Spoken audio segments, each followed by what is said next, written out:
Olá, Indaiatuba, olá você de toda a região, obrigado pelo carinho da sua audiência. Estamos começando o nosso Papo Livre de hoje pela TV Indaiá, canal 26, que é o nosso bate-lugar de encontro todos os dias, nesse mesmo bate-horário. Obrigado mais uma vez por estar conosco, você de casa, você do trabalho. E o Papo Livre de hoje tem aqui comigo a Alice Careta, ela que é presidente da ABID, que é a Associação Beneficente Manduce. E nós vamos falar sobre criança e sobre a instituição. Alice, obrigado por estar aqui com a gente. Eu que agradeço mais essa oportunidade. Alice, vamos falar um pouquinho, vamos começar falando para as pessoas entenderem, aquelas que ainda não conhecem, o que é a ABID, que é a Associação Irmanduce. Bom, a ABID ela é mantenedora de 3 projetos principais, né, que é o Projeto Acolher, onde as crianças são crianças que sofrem com a desestrutura familiar e o judiciário entende que ela precisa ser protegida enquanto a gente entende melhor o contexto familiar, para que ela possa ter os direitos dela garantidos. A gente tem o CIF, né, que é o Criança Indaiatubana Feliz. Hoje, em agosto, nós inauguramos a segunda ação do CIF. A primeira é o Jazz, né, que é as aulas de jazz, que vai acontecer o festival agora na sexta-feira, dia 10. E nós temos no Espaço Léo o Projeto Conviver, que são crianças que estão com a gente inverso ao período escolar, onde elas vão ter a refeição, vão poder estar tendo outras atividades, tendo oficinas, e tirar, né, essa criança da rua e ter, né, dar mais tranquilidade para essas mães, enfim, para essa família, poder trabalhar e saber que o seu filho está lá, está tendo um horário, né, gostoso, com atividades. O trabalho com família, ele está presente em todos os projetos, né, o nosso foco é a família.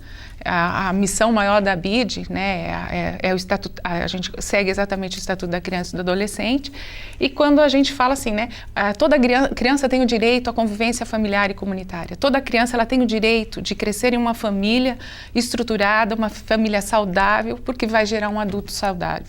É isso que a instituição acredita, os projetos são desenvolvidos visando essa maior que é para a gente, né, que a criança tenha uma família saudável, onde os seus direitos sejam garantidos.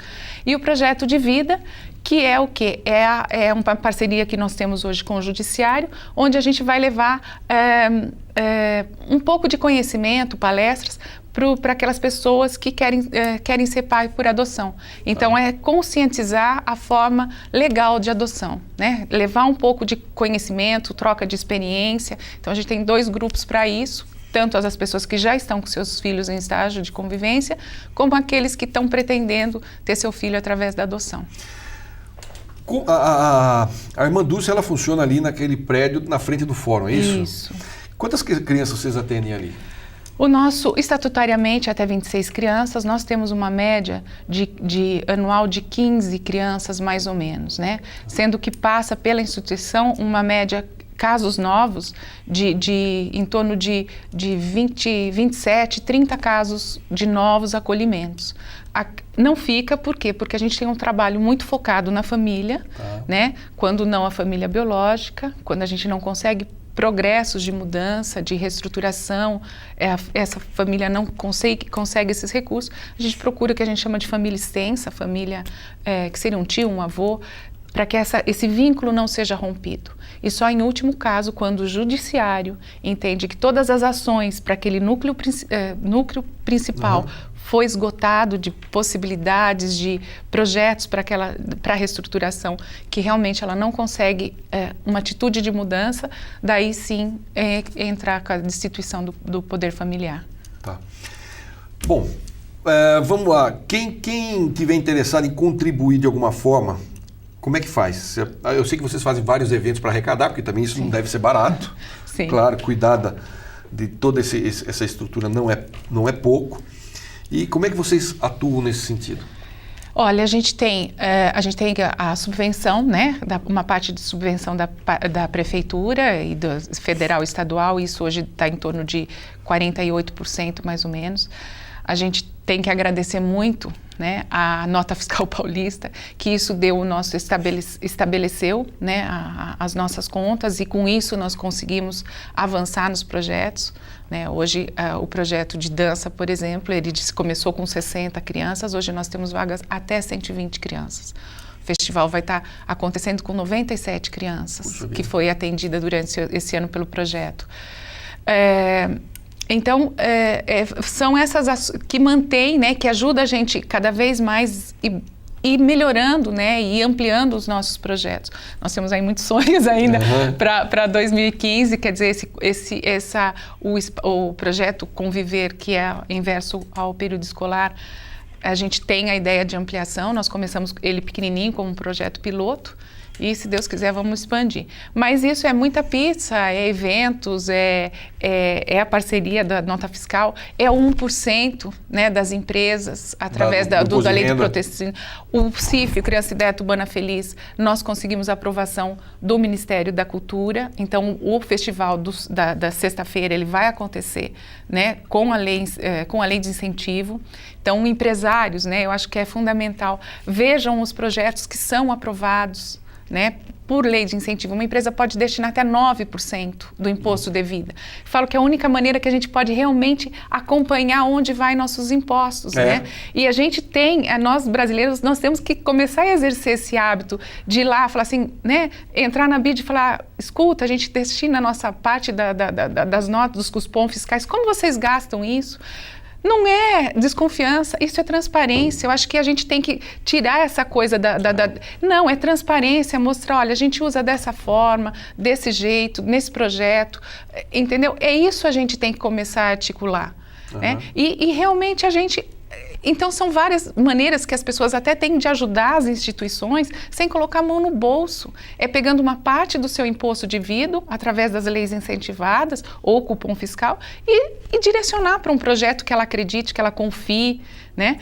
Então, o projeto está acontecendo, a gente conseguiu uma parceria com a Tigre, né? Através do Instituto Hansen. Através da Prefeitura, também tivemos bastante apoio. Então, assim, são coisas que ajudam nessa sustentabilidade e coisas que o cidadão nem sabe, que ele não precisa. A pessoa física, ela pode destinar até 6% do seu imposto até dezembro e até 3%, né, em abril. Legalmente, entrando no sistema da nota fiscal, da Receita Federal, tá lá, a Receita mesmo calcula isso para você, quer dizer, é 100% legal, não vai cair na malha fina, né? A gente tem alguns parceiros que têm contribuído e estão satisfeitos, né? A gente passa o relatório de como a gente gastou e fala, nossa, que legal, não sabia, olha que legal, o projeto expandiu em função disso. Então, é uma satisfação que você pode acompanhar daquela parte de imposto que você pagou e está dentro de uma instituição que está trabalhando para a comunidade local, né? Eu acho que assim...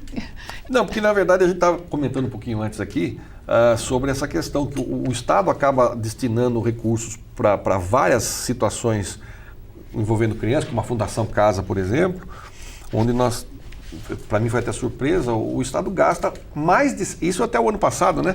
Mais de R$7 mil por criança. Para fazer nada, para entrar um bandidinho e sair um bandidão. A gente percebe isso hoje mesmo, eu ouvindo rádio, vindo para cá. 4 pessoas, acho que foram 4 na verdade, não, 3 pessoas fizeram um sequestro relâmpago de um condutor de trens da CBTU e jogaram ele no porta-mala do carro. A polícia foi atrás, percebeu que tinha alguma coisa errada, eles capotaram o carro, o cara quebrou o pescoço que estava no porta-malas e morreu. O maior tinha 18 anos, um tinha 17 e outro tinha 15. Ou seja, e fora outros 3 que estavam ali no Morumbi, no congestionamento, assaltando as pessoas com uma arma de brinquedo na frente, várias mulheres eles assaltavam ali no trânsito.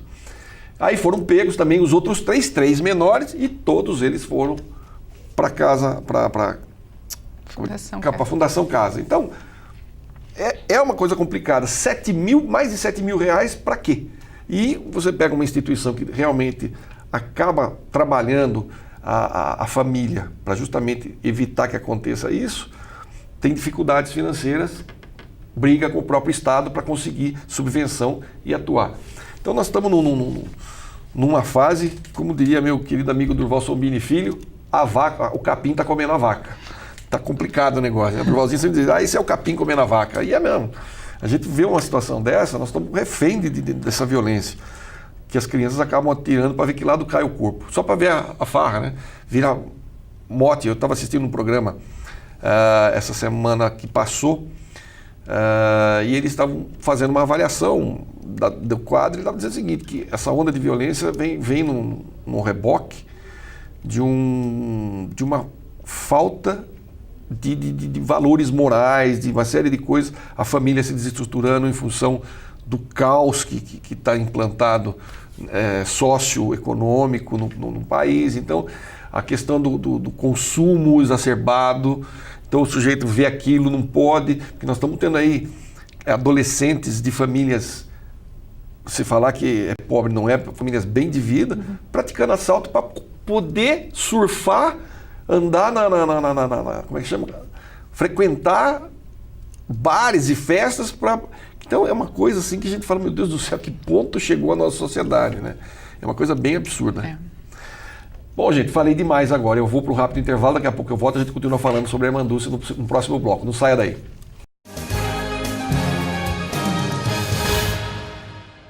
Estamos de volta com o nosso Papo Livre, falando agora com a Alice Careta. Nós estamos falando sobre a Associação Irmã Dulce, que presta relevantíssimos trabalhos e serviços aqui à nossa sociedade, cuidando justamente da criança, do adolescente em situação de risco. E nós falávamos aqui no primeiro bloco, a gente estava comentando sobre essas, como é que se diz, essas brechas que estão acontecendo na sociedade e que levam a criança, o adolescente vulnerável a sair, vamos dizer assim, do contexto familiar. Tem remédio para isso? Educação. Educação, né? Educação. O trabalho com a família, né? As referências. Eu acho que é o conjunto, né? Eu acho que assim, todos nós temos. Isso não é uma responsabilidade de um único setor. É uma responsabilidade da sociedade. Eu acho que só nós nos unindo, né? E tentando entender realmente qual é a raiz do problema. Entendeu? Não adianta a gente curar mais ferida, a gente tem que atingir a causa. Para mim é muito claro que a causa é a educação e o trabalho com família. Assim, eu vejo também, pelo que a nós gente falávamos durante o intervalo vivenciou aqui, a gente estava falando justamente isso.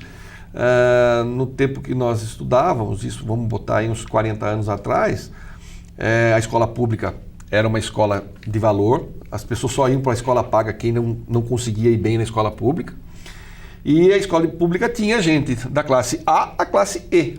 E não tinha conversa. Na sua classe você convivia com todo mundo e era aquilo mesmo. E hoje existe a segregação. Quem tem dinheiro, escola pública, paga, quem não tem, escola pública. E aí, no papel, eu vejo que a educação no Brasil é maravilhosa. É coisa de primeiro mundo. E na prática não acontece isso. Não é verdade? Eu penso que o Brasil hoje está deixando muito a desejar na questão da educação. E professores apanhando em sala de aula. Eu vi outro dia uma reportagem, até que comentei aqui, que fiquei assustado. No meu tempo eram os meninos que se falavam, vou pegar você na saída, e dava uns tapas, aquela coisa toda. O diretor pegava os dois pelo cangote assim, tá suspenso, chama sua mãe. Hoje, o pau é dentro da escola, as meninas se pegam, se arrebentam e ninguém interfere. Falou, vou tomar um tiro amanhã ou depois, vou apanhar. A menina bateu na professora, quer dizer, gente, o capim está comendo a vaca, não tem jeito. Além da educação, você estava falando muito dessa questão da estruturação da família. Eu também penso, queria ouvir a sua opinião, que essa coisa do consumo exacerbado, que é essa coisa que a gente percebe que o mundo moderno hoje joga muito isso, e desde criança faz as crianças pensarem em consumo. Então chega uma hora que esse consumo, essa coisa do consumismo, que a sociedade vive em função desse consumo, ela atrapalha muito na questão da educação. Sim. Infelizmente, né, é o que eu falo, o ser hoje ficou em segundo lugar, né? O importante é você tem que ter aquela marca de sapato, você tem que ter aquela marca de boné, você tem que ter a marca do celular, né, para você pertencer. Você está inserido no contexto. Entendeu? Então, assim, não tem fundo, né? Quer dizer, você vê a família cada vez mais trabalhando para tentar suprir as necessidades daquele filho, é o celular, é o tênis, é não sei o que. E você tem menos tempo para se dedicar para o filho. E o filho, cada vez ele mais quer, porque o próprio grupo dele, ele impõe, né, aquilo para ele pertencer. E aí ele entra numa vulnerabilidade, ele fica, às vezes, procurando outros caminhos, porque ele também não tem a família presente, porque às vezes não por falta de vontade, mas pelo esse consumismo maluco, né? Porque hoje em dia você compra tudo, né? Na minha época lá, minha mãe fazia em casa, né? E a gente era feliz, né? A gente ia pra rua brincar. Então, essa inversão, né? E, então você deixa seu filho, às vezes, para trabalhar, e aí você deixa ele vulnerável, né? Eu escutei, que eu comentei com você, uma vez eu escutei do Paulo Sérgio, falou assim, quando a sociedade não adota, o tráfico adota, a bandidagem adota porque eles mostram caminhos mais simples de conseguir, né? Teoricamente mais simples, né? De conseguir aquilo. Aquele objeto de desejo, né? Que cada vez a gente tem mais objetos de desejo, e quanto mais objetos mais a gente quer. Então houve uma inversão disso. E você não tem mais aquele tempo de estar com seu filho, passar seus conhecimentos, passar a sua história de vida. Né? As histórias de vida se perderam. É verdade. Eu me lembro que meu pai, na hora do almoço, ele sentava e a gente adorava ouvir meu pai contar as histórias dele, da vida dele, como foi, do meu avô. A gente ia almoçar na casa, jantar na casa do meu avô também contando as histórias dele, no tempo do sítio. Eu me lembro que eu era criança, a gente ficava todos ao redor da mesa ouvindo, atento, aquela coisa. Hoje não tem mais isso, né? Hoje é a tal da televisão. Internet e um joguinho. Às vezes está ali no joguinho. Outro dia também, uma coisa que eu vejo, a gente está vendo cada vez mais. Eu sentei num restaurante e olhei a família, os 4, o marido, a mulher e os 2 filhos, cada um no seu celular. Eu falei, olha que integração familiar maravilhosa, né? Não está parecendo Nossa, fazia tempo que eu não vi uma família feliz assim. E isso, na verdade, eu acho que é onde como é que se diz? Esse conceito de família e de valores acaba se perdendo. Não é? Eu, nessas entrevistas que eu tenho assistido, esses programas que eu tenho assistido, falando sobre isso, uma das coisas que me chamou a atenção é que você também estava falando sobre a pessoa ter uma referência na vida, né?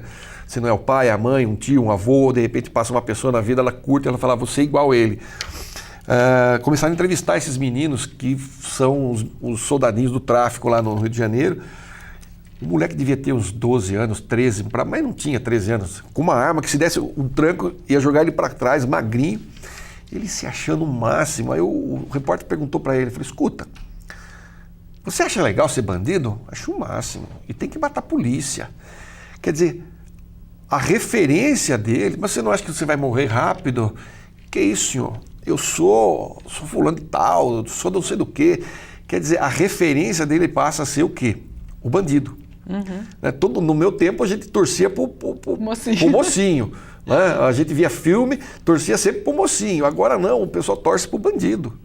Quer dizer, de novo falando, o capim comendo a vaca. E é assustador uma situação dessa. Eu não sei como é que você vive esse dia a dia lá, porque não deve ser fácil, né? Infelizmente, às vezes a gente escuta.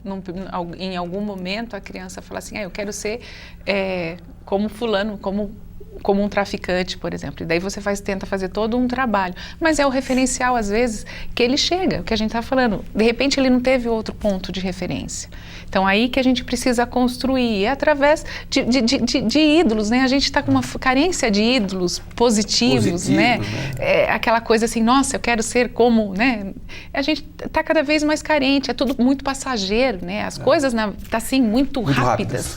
Então, você fica sem referencial, né? A criança, o adolescente, ele fica sem referencial. Quais são os ídolos que realmente de referência que eles podem seguir? Um atleta legal, né?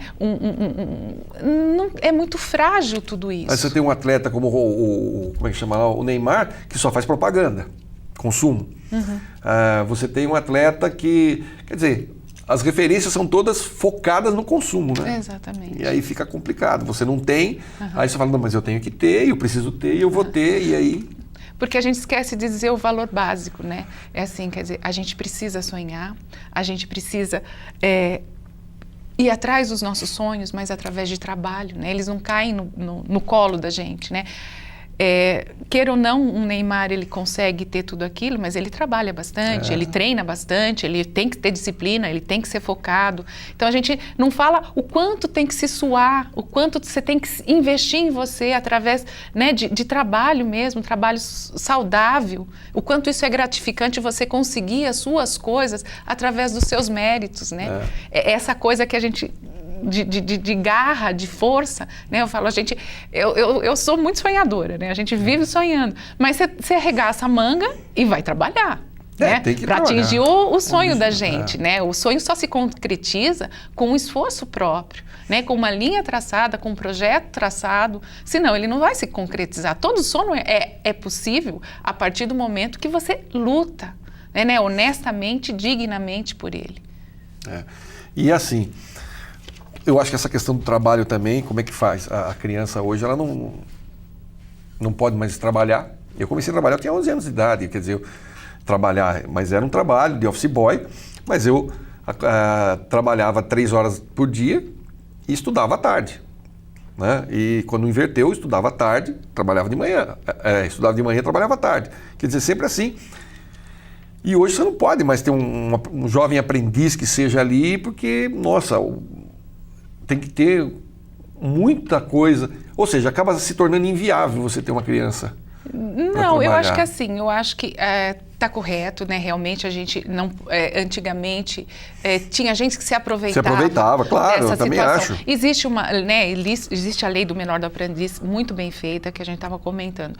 Só que às vezes a gente faz uma lei bem feita, mas a gente também entra na contramão, porque assim, o jovem, a empresa pode sim contratar, tem metas para ela contratar esse jovem aprendiz, ele tem que estar matriculado regularmente na escola, fazendo esses cursos junto com uma entidade, enfim, do menor aprendiz. Ele vai ser contratado pela empresa, entendeu? Tudo certinho, com comprovação de realmente dele estar... O Senai sempre fez a vida inteira. Exatamente. Só que o que acontece? Para tudo isso acontecer, tem que ter vaga noturna. E aí o que acontece? A gente vê muitas vagas, muitas escolas fechando o período noturno, porque por causa da violência, porque o perigo que é ter, né? Então, assim, é o que eu falo, às vezes a gente vai na contramão. A gente tem lei belíssima, que eu acho que realmente você tem que ter uma estruturação, tem que saber e proteger o adolescente, ele tem que ter a estrutura, passar por todas as etapas, mas a gente tem que ter, as pessoas têm que se conversarem, os órgãos têm que se conversarem, né? Tem que ter integração. Integração, é rede, né? O que a gente usa muito dentro desse universo das ONGs, do terceiro setor, a gente fala muito da rede, porque se a rede não funcionar, não funciona. Não existe um projeto, por exemplo, eu falei da educação, mas não é só educação, educação, saúde, habitação, então tudo tem que ser junto. Então a gente não pode tomar uma decisão sem entender o que aquilo vai impactar no todo. Então as ações têm que ser integradas. Não dá para fazer as ações pontuais. Não adianta você pensar só num foco. Você tem que fazer com que, né, quando a gente desenvolve um projeto, a gente tem que pensar que para ele acontecer, eu dependo de N outros fatores, de N outros órgãos. Então, eles têm que conhecer o projeto do outro para garantir o desenvolvimento daquele projeto que no papel é lindo. Mas daí o outro, você vai chegar no outro e fala assim, mas eu não sabia que era isso. Isso não diz respeito a mim. Não, tudo diz respeito a nós. Tudo diz respeito à sociedade como um todo. Né? A gente não dá mais para olhar o indivíduo como coração, né? Como cabeça, como olho. Quer dizer, ele é um indivíduo. Né? A gente precisa, assim, às vezes o foco está lá, mas a gente precisa de um diagnóstico total. E muitas vezes eu preciso conversar que para cuidar do olho, eu preciso saber como está o coração. Né? Então não dá para ser isolado. Eu não posso chegar lá e falar, não, esse é o problema e esse ponto acabou. Não, você é um todo. E a sociedade é um todo. Né? Ela é um corpo, é um organismo vivo e que depende de todo mundo. E não tem por onde, né?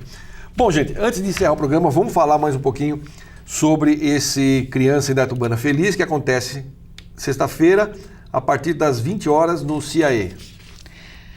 Então, ele vai, esse ano o tema é o terceiro festival, né? Que nem eu falei, esse ano a gente está... Festival de dança. Festival de dança Criança Indaiatuba Feliz. Esse ano ele está pela Lei Rouanet, né? Pelo Ministério da Cultura.